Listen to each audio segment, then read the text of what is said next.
नमस्कार जय श्री जगन्नाथ। ओडिशार अगणित छात्र छात्री ओ आशा आमे पढ़िबा यूट्यूब चैनल रो सदस्य और सदस्य मानकु मो दिव्यांशु स्वागत करुछि। आसंतु आजिर विषय वस्तु उपरे आलोचना करिबा। क्लास 3 तृतीय श्रेणी रो सब्जेक्ट एमआईएल ओडिया। आजिर टॉपिक विषय वस्तु रहुछि तुम परि छोट पिलाटी। आस पिला माने हम बसिकी वर्तमान भाबे पढ़िया तुम परि छोट पिलाटीए। यह बहुत तुम मानक आनंद दब एवं बहुत किसी शिक्षा मध्य दब। आ जने महापुरुषों विषय रे भी मध्य तुम मानक जानवा को आज मिलियो। आस आमे एई विषयटी को आवृत करिवा।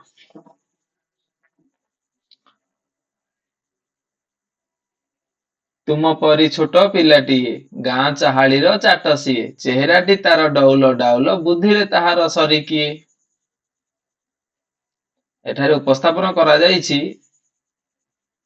तुम परी छोट पिलाटी तुम माने जेभଳି भाବରେ कुनी कुनी फूल होई बगीचारू आसी अछ ठीक सेही भଳି तुम मानक परी एठारे गाँ चाटशाळीरे पाठ पढ़िया ପାଇଁ गोटे छोट पिलाटी मध्य आसुथिला।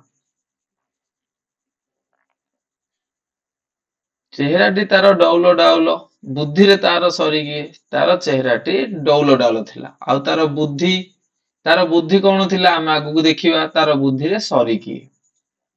देखो छाड़ी जाउथिला दिने झड़ी बाहरिला सिए पाठ पढ़ी बाटे जाऊ जाऊ खसीगला गोड़ मुह माड़ी तळे गला पड़ी। छाड़ी जाउथिला दिने झड़ी जेते बेले पिला माने झड़ी वर्षा होउथिला से वर्षा छाड़ी जीवा समय रे से पाठ पढ़ी जीवा पई विद्यालय को बाहरिला। आ से बाटरे से जाऊ जाऊ जेहेतु वर्षा होई अछि तो बाटटी कादुओ होइथिला ओ से कादुओ रे तार गोड़ खसी जाइछि ओ से मुह माड़ीकी तळे पड़िछि।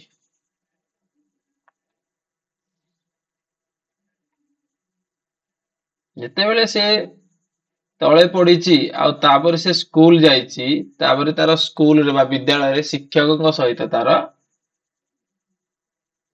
वार्तालाप होइछि। तो कौन ପାଇଁ ସବୁ ହେଇଛି ତମ ଶରୀରରେ ତାକୁ ପଚାରିଛନ୍ତି। ଦେଖ ଏଇ ପଦଟି ଗୁରୁଜୀ ଦେଖିଲେ ଦେହ ତାର ପାଣି କାଦୁଅରେ ସରସର ତିଳେ ହିଁ ସେତିକି ଖାତର ନକରି ଆସିଅଛି ହୋଇ ତରବର। ଗୁରୁଜୀ ଦେଖିଛନ୍ତି ପିଲାଟାକୁ ଏଠି ଦେଖ ପିଲାଟାକୁ ଗୁରୁଜୀ ଦେଖିଲେ ଆଉ ପଚାରିଲେ ତମର ଏସବୁ ଶରୀରରେ କାହିଁକି କାଦୁଅ ଲାଗିଛି। ପିଲାମାନେ ତମମାନେ ଯେତେବେଳେ ସବୁ ଦୁଷ୍ଟାମି କରୁଛ ଇଆଡେ ସିଆଡେ ଖେଳୁଛ ଯାଇକି ତମ ଡ୍ରେସ ଖରାପ ହଉଛି ତମକୁ ବି ପଚରା ହଉଛି ନା ନାଇଁ। ତ ଠିକ ସେଇଭଳି ସେଇ ପିଲାଟିକୁ ମଧ୍ୟ ଏଠି ପଚରା ଯାଇଥିଲା।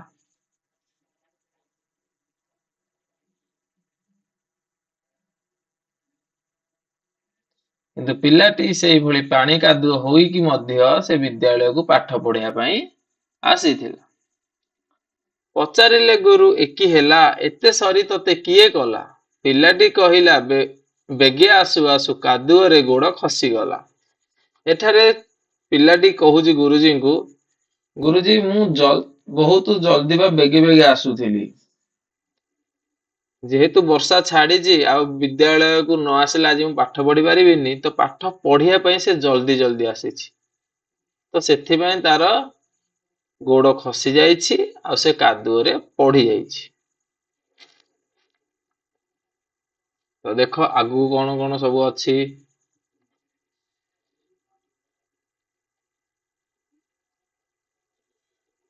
ହେଲା ଦଶହରା ଛୁଟି ବେଳ ସାଥୀ ପିଲା ଡାକି କଲା ମେଳ ବାଲି ଗୋଡ଼ି ମାଟି ପକାଇ ସଭିଏଁ ଗାଁ ଦାଣ୍ଡ କଲା ସମତୁଲ। ଏଠାରେ ଯେତେବେଳେ ଦଶହରା ଛୁଟି ହୋଇଛି ସେହି ସମୟରେ ପିଲାଟି ତା ସାଙ୍ଗସାଥୀ ମାନଙ୍କୁ ଡାକିଛି ଓ ତ ସାଙ୍ଗସାଥୀ ମାନେ ସମସ୍ତେ ମିଶି ବାଲି ଗୋଡ଼ି ମାଟି ସବୁ ପକାଇ ଗାଁ ଦାଣ୍ଡକୁ ସମତୁଲ କରିଛନ୍ତି ଯାହାଦ୍ୱାରା ସେମାନେ ସେଇ ରାସ୍ତାରେ ଯାତାୟାତ କରିପାରିବେ ଓ ସଠିକ ସମୟରେ ବିଦ୍ୟାଳୟକୁ ମଧ୍ୟ ଆସିପାରିବେ। ଏହା ଦେଖି ଲୋକେ ହେଲେ କାବା ଡକାଇଲେ ଗୁରୁ ଚାଟ ସଭା କହିଲେ ଏଭଳି ଭଲ କାମ କଲେ ଦୁନିଆରେ ଦିନେ ବଡ଼ ହେବା। ଏଠାରେ ପିଲାମାନେ ଯେଉଁ ସମୟରେ ପିଲାଟି ଏଇ ସବୁ କାମ କରିଛି ସେଇ ସମୟରେ ଲୋକମାନେ ସମସ୍ତେ କାବା ହେଇଯାଇଛନ୍ତି, ଆଶ୍ଚର୍ଯ୍ୟ ହୋଇଯାଇଛନ୍ତି। ସମସ୍ତେ କହିଲେ ଯୋଉ କାମ ଆମମାନେ କରିପାରୁନୁ ସେ ଗୋଟେ ଛୋଟ ପିଲାଟେ ହେଇକି ମଧ୍ୟ କରିଦେଲା। ତ ଏଠି ଗୁରୁ ଚାଟସଭା ଡାକିଛନ୍ତି, ଚାଟଶାଳୀ ମାନେ ବିଦ୍ୟାଳୟକୁ ଡାକିଛନ୍ତି। ଆଉ ଗୁରୁ ପିଲାଟିକୁ ଆଶୀର୍ବାଦ ଦେଇଛନ୍ତି, ତୁମେ ଏଇଭଳି ଭଲ କାମ କର, ତୁମେ ଦୁନିଆରେ ଦିନେ ବଡ ହେବ।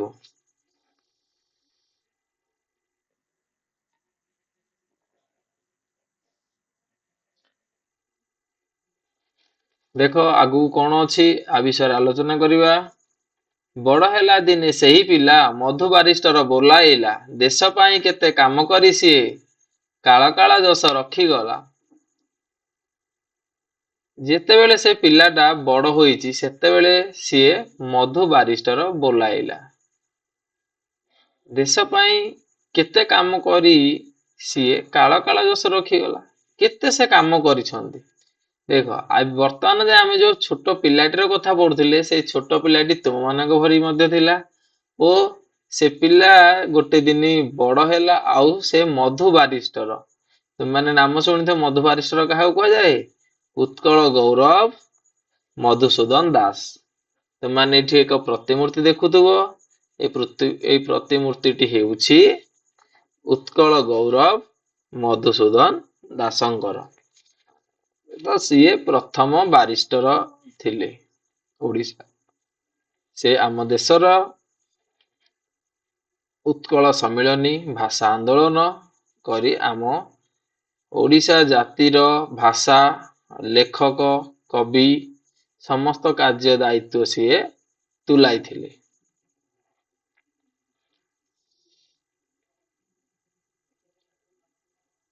କହିଲା ଜାତିର କାନେ କାନେ, ଉଠିବୁ ଆଉ ତୁ କେତେ ଦିନି, ପୂର୍ବ ଗୌରବ ପୂର୍ବ ମହିମା ପଡୁନାହିଁ କିରେ ତୋର ମନେ।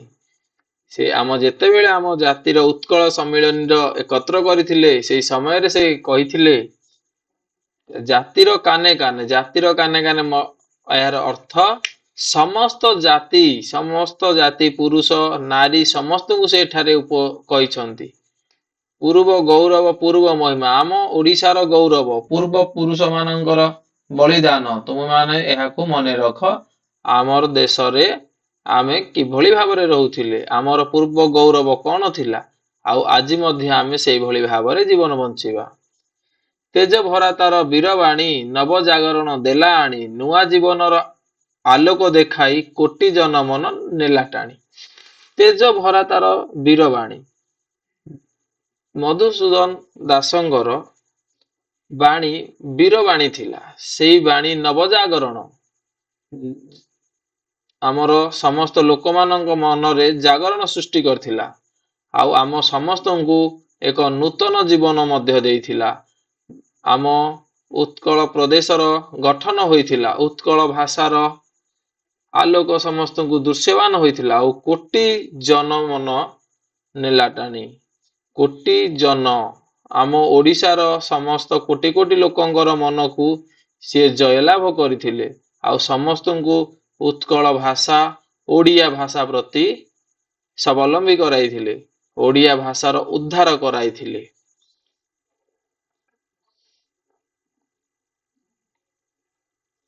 ବର୍ତ୍ତମାନ ଆମେ ସେଇ କାଳଜାଇ ମହାପୁରୁଷଙ୍କ ବିଷୟରେ, ଉତ୍କଳ ଗୌରବ ମଧୁସୂଦନ ଦାସଙ୍କର ବିଷୟରେ କିଛି ତଥ୍ୟ ଆମେ ଜାଣିବା। ସେ 28 ଏପ୍ରିଲ 1848 ମସିହାରେ ସତ୍ୟଭାମାପୁର ସ୍ଥାନରେ କଟକ ଜିଲ୍ଲାରେ ଜନ୍ମଗ୍ରହଣ କରିଥିଲେ। ତାଙ୍କର ପିତା ଚୌଧୁରୀ ରଘୁନାଥ ଦାସ ଓ ମାତା ପାର୍ବତୀ ଦେବୀ।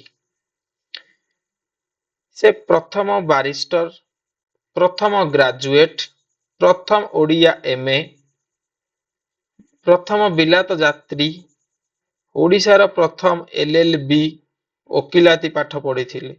ତାଙ୍କର ବୃତ୍ତି ଥିଲା ଅଧ୍ୟାପକ ଓ ବାରିଷ୍ଟର। ତୁମମାନେ ଯଦି ଉତ୍କଳ ଗୌରବ ମଧୁସୂଦନ ଦାସଙ୍କ ବିଷୟରେ ଜାଣିବାକୁ ଚାହୁଁଛ, ମତେ କମେଣ୍ଟ କର। ମୁଁ ଆ ଉପରେ ଏକ ନୂତନ ଭିଡିଓ ନେଇ ଆସିବି। ତୁମମାନଙ୍କ ପାଇଁ ଗୋଟିଏ ପ୍ରଶ୍ନ,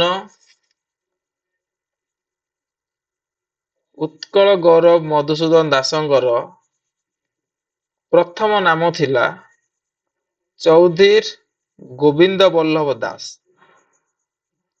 ତ ଚୌଧୁରୀ ଗୋବିନ୍ଦ ବଲ୍ଲଭ ଦାସରୁ ସେ କାହିଁକି ମଧୁସୂଦନ ଦାସ ନାମଟି କୁ ପରିବର୍ତ୍ତନ କରିଥିଲେ?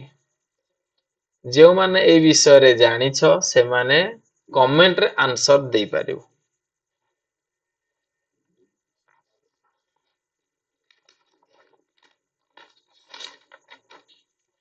এই ବିଷୟଟି ବର୍ତ୍ତମାନ ସମାପ୍ତ ହୋଇଛି।